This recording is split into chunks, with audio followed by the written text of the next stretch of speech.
I would like to preface this video by saying if you are under the age of 21 or are easily triggered by seeing content involving alcohol and alcohol consumption, please proceed with caution because this video does contain drinking and inebriation. So please enjoy alcoholic beverages and other substances responsibly, and do not consume alcohol if you are under the age of 21. And yes, I wanted to make that disclaimer, but yeah, thanks. Let's get on with the video. Who is ready to talk about Danganronpa? She is! Consistent uploading schedule? Who is she though? In drunk history, do they get drunk before they start talking about their subject, or do they get progressively more drunk like my drunk kitchen? I don't know. Editing Mia, you're in for a treat! Editing Mia says fuck you.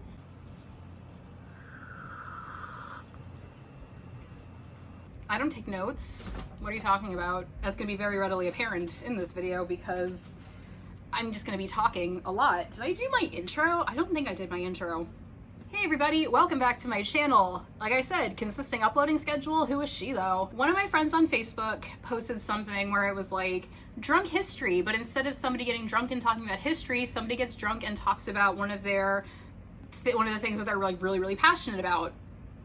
Granted, that could be history, but I was thinking, what should I make a video about? Because I already made a video about Overwatch. I already made a video about Persona 3, and I am planning to talk about JoJo's Bizarre Adventure in another video. So I was torn between psychological stuff in Silent Hill, specifically Silent Hill 2, or Danganronpa, and I chose Danganronpa. So today I am drinking beer that I have in my fridge. I have a Lord Hobo Brewing Company Angelica Hazy IPA, which is delicious, and I also have a Goose Island just IPA. It just hit noon today, so I don't want to get thoroughly sloshed, but to be quite honest, during quarantine I have done barely any day drinking, so I figure what better time than now to day drink and talk about Danganronpa. So this isn't going to be like a definitive, like historical background thing about Danganronpa. This is just going to be me. Imagine if we had just met at a club or like at an anime con or something, and we were both a little tipsy and we're like, hey, let's talk about our interests, and you made the mistake of asking me about Danganronpa, or you made the mistake of asking me about my interests, because to this day, I will be really into talking about something and then I'll be like, oh my god, I'm so sorry, I will stop talking. Yeah, thanks childhood trauma, woohoo! That was just so yummy. So let's get into this. This is gonna be a very rambly video, very tangential, very random. So if that is not your cup of tea, I won't be offended if you click off of this. In fact, you know, run while you still can. Also, I preface this in the intro. If you are under the age of 21, please do not consume alcoholic beverages. If seeing people drink alcohol or seeing inebriation is something that easily sets you off, I would suggest sitting this one out, because I am obviously visibly drinking alcohol on camera. I am over the age of 21. I just turned 32. I wanted to get that out of the way again. All right, so Danganronpa is a murder mystery game that was developed by the company Spike Chunsoft.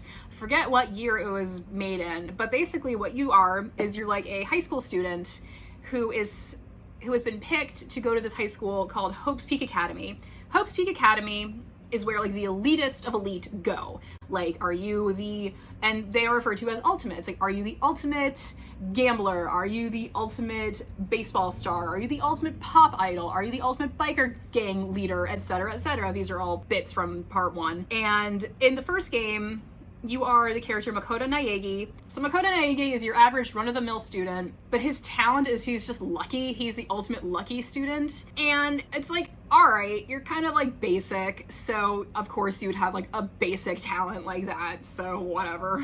And he like thoroughly acknowledges this. He's like, oh my god, like I'm in this school for talented people and I'm just the ultimate lucky student. Ugh. Basically, he gets to Hope's Peak Academy. He's like, I'm so excited, I'm so early, I'm like ready to start this whole new chapter in my life. And then he walks through the doors and passes out. And then they're like, oh, and then he wakes up and he's in a classroom and he's like, oh, where am I? Where's everybody else? And then there's a note saying, everybody meet in the gym for orientation. And he goes and he meets his peers, And they're just kind of like standing around going like, what the fuck are we doing here? We introduce each other, you know, we figure out like, and he's also like the ultimate fanboy. He's like, I'm like perusing forums and I'm like looking at all the talents of these people, and he's meeting all of them and being like, oh my god, they're just as I imagined them, or they're not like I imagined them at all, or who is this person? Kyoko. And then they get, you know, brought to the gym, or they get brought to the gym after you introduce each other, and then Monokuma appears, and Monokuma is a bear who is half black, half white, based off of Venom and anatomical models, I found out. So Monokuma is just like, hey, welcome to Hope's Peak Academy. I hope you enjoy your stay here. By the way, y'all need to kill each other. And they're like, what? The whole premise of the game is you are building relationships amongst your peers, and then inevitably like a murder happens and you have to investigate the crime scene, and then there is a class trial, which is like figuring out who done it. And then if you pick the right person, like if you pick the culprit correctly, they're the only one who gets executed. But if you guess incorrectly, everybody else aside from the blackened, they're called the blackened, gets executed. So a lot is on the line here. Everyone's always like pretty confused about Monokuma. They're like, Monokuma, like they call him a stuffed animal, but he's like, I'm not a fucking stuffed animal, and like straight up like murders somebody like within the first like the first like hour or so of gameplay. There is an anime for the first Danganronpa. There's technically there are two anime, but the anime is not as good as the game. And I'm gonna make a dirty confession here. I have never actually played any of the Danganronpa games. I have just watched the playthroughs and read all of the lore I can get my hands on.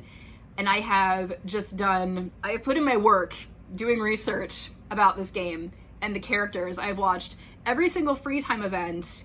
I have read every single character bio. I have read the manga. I am working to get my hands on the light novels.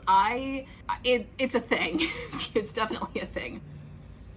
Oh yeah, I mentioned free time events. Basically, when somebody isn't busy getting murdered, you can just walk around and build up your rapport with your fellow students. And this is true across all of the games. And you get, you know, more backstory on them and stuff. And some of it's pretty solid, but it's like you gain levels, and it really kind of sucks. Like when you're really close to like maxing out the level, and then, oh, they just had to go and get killed, or they had to be the murderer. Like, son of a bitch. Also, this is off topic. Like I told you, this video is gonna be really tangential. I'm sorry, but I think I have cosplayed from Danganronpa more than any other franchise. I have cosplayed Leon Kuwata, the ultimate baseball star. He is one of my favorite cosplays to do. I love how I feel when I am dressed up as him. He's wonderful. I absolutely adore him. I am a filthy Leon Kinnie. I'm 32 and I can still kin characters. So I've cosplayed as Leon. I cosplayed briefly as Byakuya, the ultimate affluent progeny. I felt really cool dressed up as him, but I didn't really cosplay as him much. I have cosplayed as Kazuichi from the second game. I've cosplayed as Mikan from the second game. And I've cosplayed as Miu from the third game. So that is 5 characters. Oh, and Monami. I cosplayed as Monami. Oh my god, Monami, I'm so sorry, baby girl. Monami is so great. I'll talk about Monami in a bit. So yeah, I've cosplayed as 6 Danganronpa characters. Yeah, that kind of blows my mind a little bit. Anyway, should I talk about the plot a little? No, I'm not gonna talk about the plot. I want to talk about the characters. Oh fuck. Okay, let me see if I can flex my prowess and name all the Danganronpa characters from the first game. Okay, I'm gonna go in order of blackened and victim. So we have Leon and Sayaka, and I'm annoyed that one of the main reasons that Leon and Sayaka were both killed off is because their base character model was what they used to base like most of the characters off of, and the designers were so sick of looking at Leon and Sayaka that they just offed them first, and I'm pissed about that because, like, admittedly, okay, Sayaka, I'm annoyed with what she did and how she manipulated Makoto and Leon. I'm especially pissed that Leon got offed first because in the execution, well, he didn't get off first, but the first execution, because I thought that he was going to be one of the people to go to the end. I really did. And I really wish that he was developed more as a character because he has such promise. The next characters, okay, so we have Leon, we have Sayaka, we have Chihiro, and we have Mondo. And that trial was one of the only trials that actually made me cry, especially because of Mondo's friendship with Taka, or Kiyotaka, and Taka is such a sweet baby. I love him. The thing with Taka is that he doesn't have friends because he's such a straight-laced, like, by-the-book kind of dude, and, like, everyone's like, the last person that you would be friends with would be Mondo, like, what the fuck? And the fact that, like, Taka and Mondo became such close friends so quickly, and, like, the infamous, like, sauna scene, they became such close friends so quickly, and then Mondo was just taken away because he was acting impulsively and killed Chihiro because he was jealous of the fact that Chihiro could be more manly and more confident than him. Like, how dare he? Like, oh my god. But the fact that, you know, Mondo was taken away from Taka and how Taka, like, fucking lost it because of it, like, all up in my feels with this. Good lord. But yeah, so we have Leon, Sayaka, Chihiro, Mondo. And then we have Taka, Hifumi, and Celeste. That was a interesting trial because it was like one of those trials where there's like a formula for all of the Danganronpa games where it's like there's always a double murder right in the middle of the game. And we didn't know this at the time because Danganronpa won, but I say this like I'm a veteran player and I'm not, I'm a fraud. So it's Leon, Sayaka, Mondo, Chihiro, Taka, Celeste, Hifumi, Sakura, and, well, technically Mukuro. And then we have the remaining folks, which are Kyoko, Makoto, Hiro, Byakuya, and Toko. And Aoi. I forgot about Aoi. I feel like Aoi is kind of forgettable. Aoi Kinnies, please do not come for me. I respect Aoi as a character. I just forget about her all the time. During the final trial, we find out that a character in the beginning who got impaled was not actually Junko, but Junko's twin sister, Mukuro. We were introduced to this character in the beginning as Junko, but it turned out to be Mukuro, and Mukuro is Junko's twin sister. And Junko Inoshima is the ultimate despair, and I cannot say Junko's name without fucking Junko posing. She reveals that she locked everybody in the school. It's been 2 years. She wiped their memories so they wouldn't know who everybody else is, and, you know, that the outside world is, like, uninhabitable and post-apocalyptic and, like, a wasteland, and they're being kept alive as, like, humanity's last hope or whatever. And then they're like, fuck you, Junko, you die now. And then she's all like, ultimate despair, and, you know, the game basically ends with the remaining characters kind of going out into the world, and it just sort of ends on a cliffhanger, which is good. I respected it. My favorite characters in this game, going back to what I was saying about my little tangential rant, but my favorite character in this game are obviously Leon, because one, I really like the whole, like, punk aesthetic, and he's just very punk looking, and he's very hot-headed and very just, like, arrogant and just very he's very cocky, but I don't know, there's a part of me that just really likes him. Not just visually, but just, I don't know, I really like Leon. I really love Taka and Mondo. It's really hard, I can't pick a favorite character in any of these games because there's always different characters that I like for different reasons. And I really love Mondo. I don't agree with why he killed Chihiro, but, like, I understand it, if that makes sense. Like, I'm like, okay, I get why you did it, but you didn't fucking have to do it. You just, like, acted impulsively, and But I think that one of the reasons I like Mondo so much is I don't understand what it is about me with characters with pompadours. Like, Space Dandy, Mondo, Josuke, like, I love pompadours. Like, what the fuck? I want to have a pompadour. I need to give myself a pompadour. I do love Taka. Taka's great. I adore Taka. Like, I feel like my type in anime is always, like, comedic relief, stoic kind of guy, or, like, hall monitor. Like, especially with Tenya from My Hero Academia. But yeah, hall monitor types get me. I don't know why. I really don't know why. It's a thing. I don't know. But I mostly go for like the comedic, comic relief kind of folks. And Taka's funny in his own right. He's just so oblivious. Oh, bless him. I need to start talking about the second game. Okay, so yeah, top characters, like the boy characters in the game that I like are Leon, Taka, and Mondo. And the girl characters, I like Kyoko, I like Toko, I like Sakura. Yeah. Okay, so we're moving on to the next section, which is Mia, which is the best game in the franchise, and why is it Super Danganronpa 2 Goodbye Despair? And I will tell you why Super Danganronpa 2 Goodbye Despair is my favorite in the series, so hold tight on that. So, Super Danganronpa 2 Goodbye Despair. We are introduced to our new protagonist. His name is Hajime. Hajime Hinata.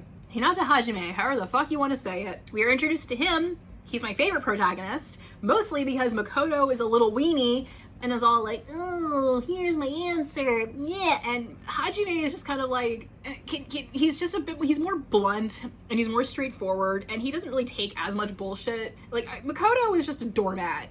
And like, I like Makoto, I respect him as a character, whatever, and I like him more as he develops as a character in future things, but like, Hajime is my favorite protagonist. Oh, yay! So, we start out sort of the same way as we did in 1, where we're like, oh, Hope's Peak Academy. Oh, we're gonna walk through the doors, and we're gonna black out and meet our peers in a classroom. And admittedly, the character designs in Danganronpa V3 are my favorite, but the characters in 2 are my favorites. So we're introduced to the cast, and instead of seeing Monokuma show up, we see Monami, or Usami rather. We see this one pop up. And she's great, and she reveals that, oh my god, instead of being in a school, we're on a tropical island. And our goal is to like gather friendship fragments about each other and just learn to be harmonious and just like live together in this tropical paradise. And everyone's like, what? What the fuck? Why are we living in a tropical paradise? This is super sus, like whatever, but we're gonna just go along with it and learn about each other because And we are also very early introduced to my favorite antagonist and probably one of my all-time favorite fucking characters in the series, Nagito! Komaeda Nagito, however the fuck you want to say it. Okay, Nagito is a whole other thing. I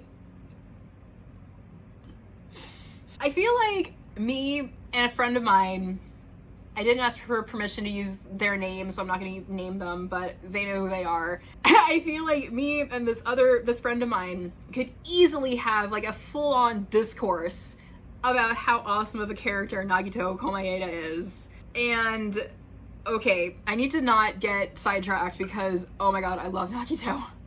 Oh, this IPA is tasty. Hoppy and grapefruity. Hell yeah! Obviously, Super Danganronpa 2, Goodbye Despair. We are introduced to a lovely slew of characters. We have Shark Boy, Kazuichi Soda, who's one of the people that I've cosplayed.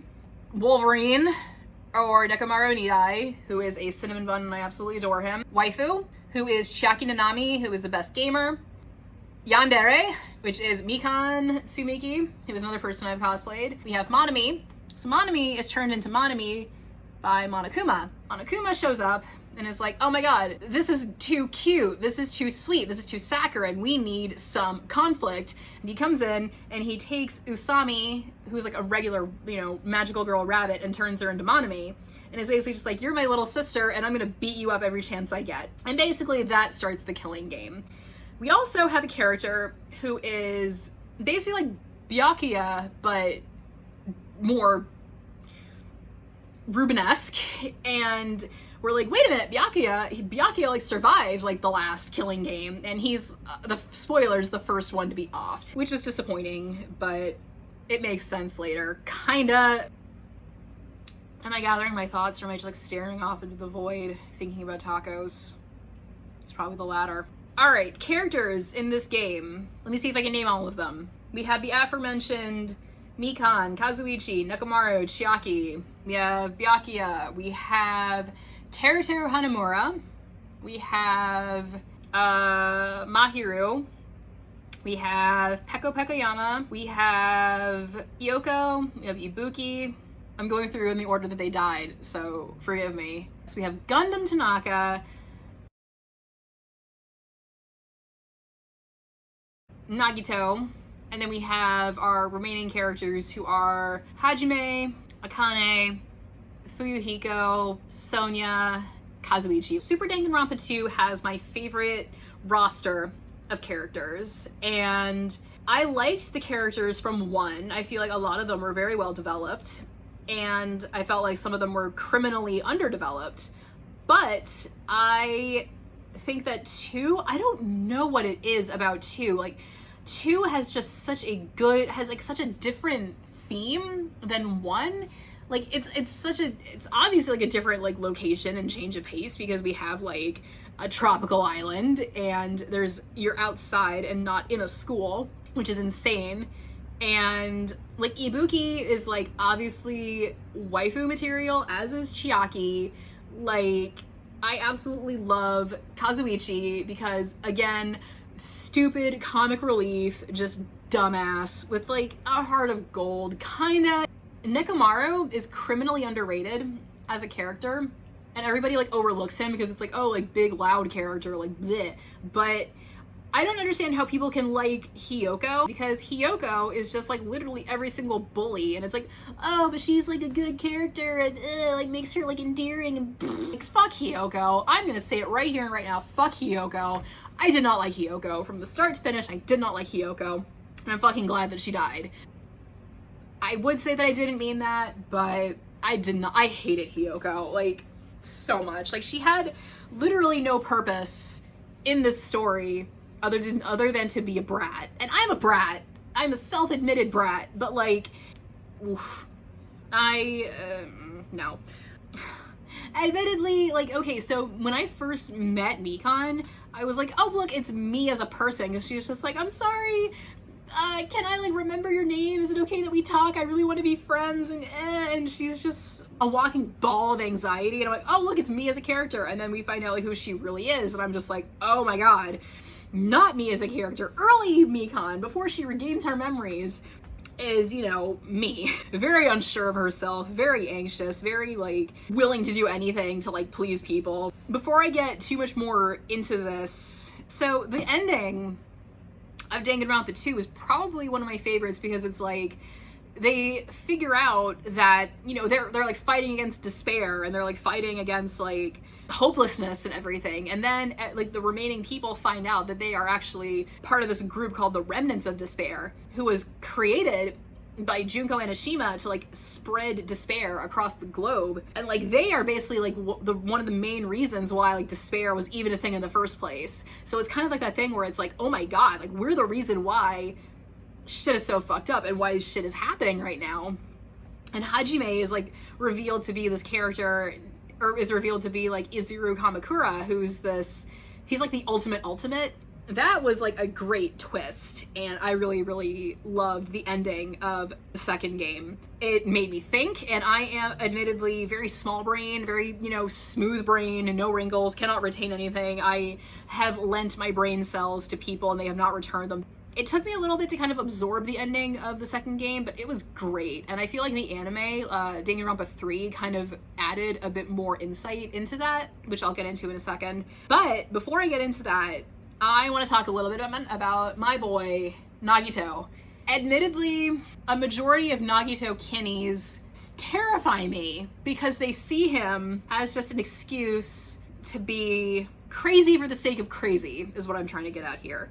Because Nagito is very invested in, like, hope. Like, that's his thing. Like, his whole thing is, like, use me as a stepping stone to achieve the ultimate hope. I am the ultimate lucky, he's the ultimate lucky student. He's just kind of like, I understand how like dumb my talent is, and how like I'm like so happy to be involved with like all of these ultimates, and why would you need help from scum like me? And like he's very like deprecating and everything, and his character is just so multifaceted, and he's just so good. I loved Nagito. I was so sad when Nagito died. I was watching a playthrough. When I found out that Nagito died, I had to step away for a bit because I'm like, Nagito! I was so upset. And like, I understand like the reasoning behind it and everything, but oh my god, Nagito, why? I know why, but oh. Another random thing that I just thought of in stupid beer brain is the music in this series. Miss Monomi's Practice Lesson is one of my top played songs just ever. It's so good and it's so catchy and I want to play it, but I don't want to get copyright stricken, but fuck, do yourself a favor and go look up the soundtracks on Spotify. They're all on Spotify. Like oh my god, the music in Danganronpa 2 is just brilliant. And like there's a few songs in Danganronpa 3 that specifically Finding Peace Party, which is like one of my jams. I like listen to it when I'm getting ready and stuff. But dude, the music for Danganronpa 2 is just so solid. Like it's so cohesive and it's so good and it ties everything together and it's just such good background music and it's wonderful. I love it. It's so good. And like the executions in this game were really good too, aside from fucking Mikan's, because I hated Mikan's execution. It was so stupid, pointless. Like they could have done, they did her dirty with her execution, but at the same time, it's just kind of like, whatever. But oh my god, there were some executions in that game that hit hard. Gundam's execution, I was sobbing, like straight up sobbing. Not even gonna front, like I was sobbing at Gundam's execution, like no cap. Oh my god, and Pekko's as well, like I think Danganronpa 2 is my favorite because it's just kind of like taking the whole thing of like, oh, you're like fighting against despair, and oh, LOL, you are despair. How are you gonna handle that? And what you gonna do? That's chef's kiss. I'm glad that it does not have an anime. I'm in the minority of thinking that, but I feel like it's better to have it as a game. And just to, because Danganronpa the anime, like I was introduced to Danganronpa by my friend. I didn't get permission to use her name in here, so I'm just gonna say my friend. So she is, and she got me into Danganronpa, and I'm like, okay, I'll watch the anime, whatever. And I watched the anime, and I'm like, okay. And then I watched the playthroughs. The playthroughs I did watch through, like John Wolfe. Again, I sing the praises of John Wolfe on this channel a lot, but it's because he's a fabulous creator, and everybody should go and subscribe to him. I love his sense of humor. He's great. And seeing him play through all the games, especially with Kinnie being like, you know, like doing it like the voices and stuff with him, just added such a great, well-rounded bit to like those playthroughs. But like, I watched the Danganronpa anime and I'm like, this is kind of stupid. Like, I get it, but eh. And then I watched the playthroughs and I'm like, oh, I get it. I get it now. I understand. So, the games are really solid, and Super Danganronpa 2 is so good, I want to keep it as a game. You know how there are like some manga where you're like, I want to keep this as a manga, like I don't want to see this like made into an anime because I know they're gonna fuck it up and they're gonna ruin everything. That's how I feel with Super Danganronpa 2. They're gonna make, I have like this fear that they're gonna make Nagito just not like how he is. I don't know what they're gonna do. They're gonna do something. I don't know what they're gonna do, but they're gonna do my boy Nagito real dirty, so yeah. Oh my god. How many beers have I had? This is my second beer? What? Oh my god. Okay, and we still have an anime and V3 to talk about. Alright, let's go. So now we're going on to the anime. Danganronpa 3, which took me a while to watch because I kept forgetting to, because there are two parts of it. There's the Despair arc and the Future arc. And you have to watch Despair arc and Future arc, and the Despair arc and the Future arc. And I kept getting messed up and I forgot where I was in the series, and then I would mess myself up with the progress and I'd have to start all over again. So it took me a bit to get through Danganronpa 3. But Danganronpa 3 is actually really great. It does provide a lot of backstory into how the cast of Danganronpa 2 just sort of came to be, like the ultimate despairs and everything. And I really liked that arc, like the Despair arc. And then there's the Future arc, which is basically like Makoto and Kyoko and Aoi. They kind of like participate in like another killing game.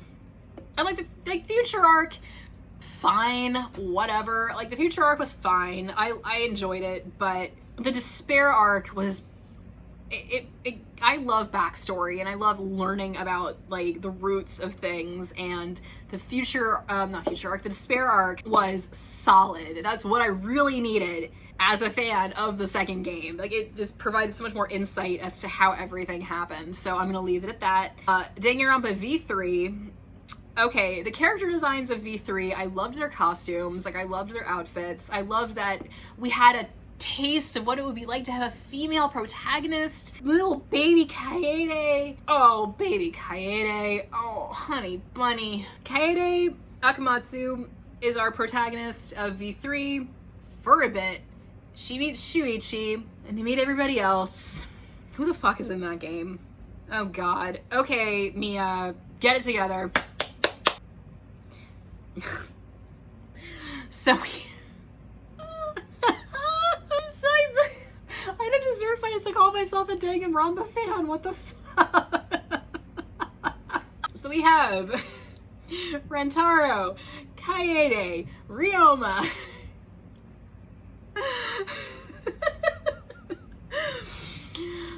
Kirumi.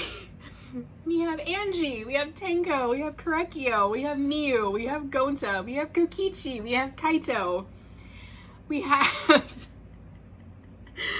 Himiko, we have Maki, we have Shuichi. Who are the fucking survivors of that game? I can't even remember. Oh wait, we had Kibo. How could I forget Kibo?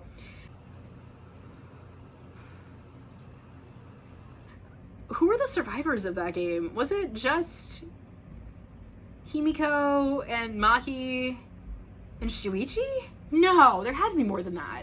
I feel like those are the only survivors. Am I missing something? I'm gonna editing Mia. Please help me out with this. No, you're actually right about this one. Good job. So V3 is okay.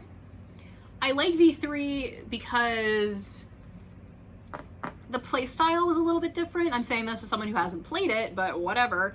The thought that counts. I like that we had a taste of a female protagonist, but then she gets offed, like, immediately. So, what not fair at all. The characters of V3 were pretty cool. I got very attached to Kaito, which is a mistake. You do not get attached to characters in Danganronpa. It just leads to misery, and I should know this by now, but I don't because I'm dumb, and I get very emotionally invested into things, and yeah. V3, I hated the Monocubs. I feel like everybody hated the Monocubs. They were funny because I kind of quote Monophony from time to time. There's like a sound effect that she does when she pukes, and I annoyed my impending husband by constantly making that sound effect noise, just like all the time. And I'm just thinking about it, I'm giggling again. Oh my god, help me. Alright, so I know that the ending of Danganronpa V3 is very divisive, but like, I didn't mind it. I feel like it was okay. Like, it's fine, but the whole thing, the ending of Danganronpa V3 is just like, hey, you guys are actually on a reality show called Danganronpa, and you're basically just like being televised for everybody to see, and this brings into question like who, like the validity of their character, like how much of my personality is formulated to fit the role of a reality TV show archetype, and how much of it is me as a person. And this also brings me to like Korekiyo people defending him, because Korekiyo has a very troubled reason for why he committed the double murder of Angie and Tenko. So people are like, oh, that's just how his character was written. Like, he didn't actually do what he did with, if you know, you know. If you know what Korekiyo is all about, then you know.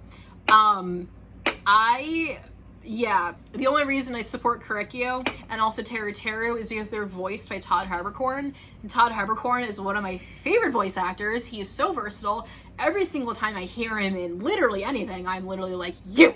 I know who you are. I understand your vocal stylings. I know who you are, Todd Habercorn. I see you. But yeah, I liked V3. I think if I'm ranking them, it goes 2, 1, and then 3. And 3 is, it's good. I love Miu. Miu is like I think Miu and Monami were the first 2 Danganronpa characters that I ever cosplayed as. I love cosplaying as Miu. I love Miu. Miu is just, she's so vulgar and just so nasty. She's disgusting, but like the second you call her out on her bullshit, she's like, don't hate me, like, like, are you done being mad at me? And she had a fitting end. I didn't want her to die, but she had a very fitting end, strangled by toilet paper. I also like that a lot of the cast from the first game, like the voice actors, they did a lot of the voices for these characters, and also like some of the cast from 2 came in too. But I like that they bring in very familiar voices, and like especially when you hear Ryoma, you're like, oh my god, that's Gundam, or like you hear Kaito and you're like, oh, that's Kazuichi. Quick side note, so the voice actor for Shuichi is the same voice actor for Leon in the first game, and I think it's really cool that, oh look, Shuichi survived this game, and we got to hear a little bit more of his voice acting. He got to go through to the end as Shuichi, so I really like that, just adding that in there. Or you hear Korekio and you're like, oh my god, that's Teru Teru. And I really wish that Keith Silverstein, the guy who did the voice of Mondo in the English dub, I really wish that he came back, because I really love Keith Silverstein as a voice actor. I love the fact that Keith Silverstein voiced both Mondo and Torbjorn. Like, what? Like, just ultimate face crack of the month. Just, like, finding out that Mondo voiced Torbjorn from Overwatch. Like, what? Ah! But I really love Danganronpa. Like, I really do. I think it is a great game and a great franchise, despite the fact that Kokichi Kinnies are fucking terrifying most of the time. I've met some nice Kokichi Kinnies. They're fine, but some of the Kokichi Kinnies I have met are, oh my god, like, feral clown boys. Ooh. Kokichi is the antagonist of V3, and as an antagonist, it took me a while to warm up to him. It took me like my second watching of the playthrough to kind of be like, I get you, but but above all, like, Nagito is my favorite antagonist. Like, of course, I'm biased, I guess, but my favorite antagonist is Nagito, Kokichi, and then Byakuya, because Byakuya was just like a rich asshole. Like, whatever, like, fuck you, ultimate affluent progeny, I love you, but I hate you at the same time. Kokichi was very much so, I very much like, I hate you. And then, like, you watch the series again, or you play through it again, and you're like, alright, I can kind of see where you're going with this. I understood him a bit more after kind of doing a bit more research on him as a character, and yeah, I think I definitely do rank Kokichi a bit more above Byakuya, in as far as antagonists go, because he just had more of a backstory. I liked Kokichi more than Byakuya, but Nagito is like my ride or die. I love Nagito very much. He has so much depth and just so much weird psychological shit, and the boy has had such a terrible past. Oh my god, poor sweet baby. And one of the reasons I like him so much is because his birthday is April 28th. Not only is that my impending husband's birthday, which makes it easy for me to remember every single year, but the fact that 4 is a very unlucky number in Japan, but 20, but like, apparently one of the numbers, I think 8 is like a very lucky number. So it's like, that just adds to it. Like, the mixture of like, of Nagito having such an unlucky and just tragic past, but also having like so many lucky things helping him through it. Like, the fact that his parents, he was on a plane with his parents and they died in a plane crash, but he was the one that survived and inherited all of their money. But he's just so lonely, and he just is so complex of a character. Oh, Nagito! I feel like this whole video isn't really me talking about Danganronpa. This is just me talking about how I like the characters and stuff. And editing Mia, holy fuck, editing Mia. I've mentioned this once, I've mentioned it again. I am so sorry. But yeah, I didn't have any notes going into this video. I didn't really have any plan. I think that was probably my downfall, is that I didn't have a plan with talking about the characters. I didn't have the character lists. I had sheer hubris, thinking that I would remember all of the characters just by memory. Who is the protagonist of one again? Nagi?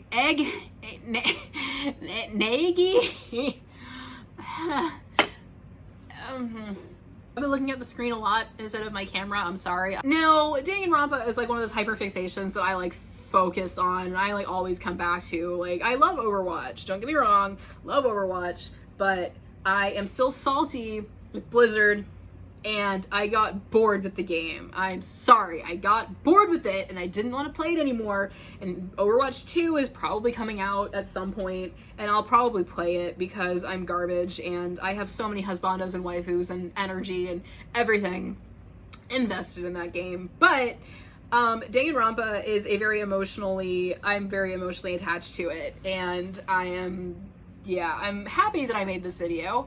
I rambled so much, I don't care. While I'm still kind of coherent, and before I'm thinking about what I want to eat. So before I sign off, I wanted to say that another one of the hyper fixations, or one of the things I am hyper focused on very much recently, has been JoJo's Bizarre Adventure. I have watched all of it in quarantine. I have watched part 1 through part 5. And I'm starting the manga for Stone Ocean. I've been loving every minute of it. I've been planning, I did like a series on TikTok where I'm like rating the characters of JoJo's Bizarre Adventure, and I'm like, I should probably do a YouTube series about this, but knowing me, it's gonna be a bit more than that. So I am researching stuff, I am taking notes, I am doing all of that, and a JoJo's video is coming very soon. It's gonna happen, like, obviously it's gonna happen. I'll be sober while I do it, because that'll be a lot easier for everybody and stuff, but yeah, JoJo is my other hyperfixation at the moment, and I'm gonna mention this in the actual JoJo video that I do, but I'm gonna blame my friend Rob, my friend Finn, for enabling me and getting me to push past part 1 and watch the rest of it, because yeah, but this isn't a video about JoJo. This is a video about Danganronpa. And again, my friend Rob is one of my favorite Mondo cosplayers that I know of, and I've duetted his videos several times, which is, I regret nothing, because he's great. And he will not accept affection, but I'm giving him affection, and y'all better give him affection too. So I feel like this video was a mistake, and I really just want to eat everything. Like you do. Oh no, water. Water's good. Water's nice. This water bottle is awesome because it's like a stealth pansexual pride water bottle, and I love it. I got it off of Amazon for like, I don't know. I spent way too much on this water bottle. What the fuck? I am rambling. This is what I do when I get drunk. I ramble about anything. And I realize I have not been making a lot of eye contact during this video because I've been watching the condensation of this beer can kind of soak into a piece of paper. Also, I don't really make a lot of eye contact in my videos because I have ADHD and I'm like focusing on a lot of other things. I've been talking for almost an hour. Yeah, Danganronpa is like one of those things that I'm like really into. I did not expect that I would get really into it, but I love it. I love the story, I love the artwork, I love the character designs, I love the music. Spike Chunsoft is really cool. The creator of Danganronpa follows me on my cosplay Instagram, which is insane for me to think about, but very down to earth, like really cool dude. And I really like the level of storytelling and the like level of like what goes into a mystery and like how things progress in the story. Long story short, I just really like Danganronpa. I really like Danganronpa. I'm a 32-year-old lady. I like Danganronpa.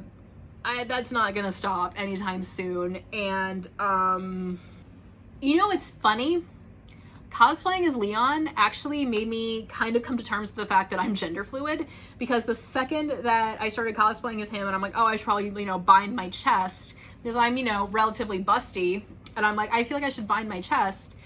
The second I got so my impending husband bought me a chest binder from GC2B, The second I put that on and the second I put that cosplay on as Leon, I'm like, oh, I'm realizing things about myself, and it kind of got the ball rolling on me, realizing that I'm not strictly female, that I am actually gender fluid. So, I have him to thank for that, both Leon and my impending husband for buying me the chest binder. But, okay, I actually am going to stop right now. I love and appreciate every single one of you who take time out of your days to watch these videos, as inconsistently or consistently uploaded as they may be. I hope you have a wonderful day. I hope you're having a wonderful weekend, whatever part of the day or week you're watching this video at, and I will see you in the next one, whenever that may be. Love you. Bye!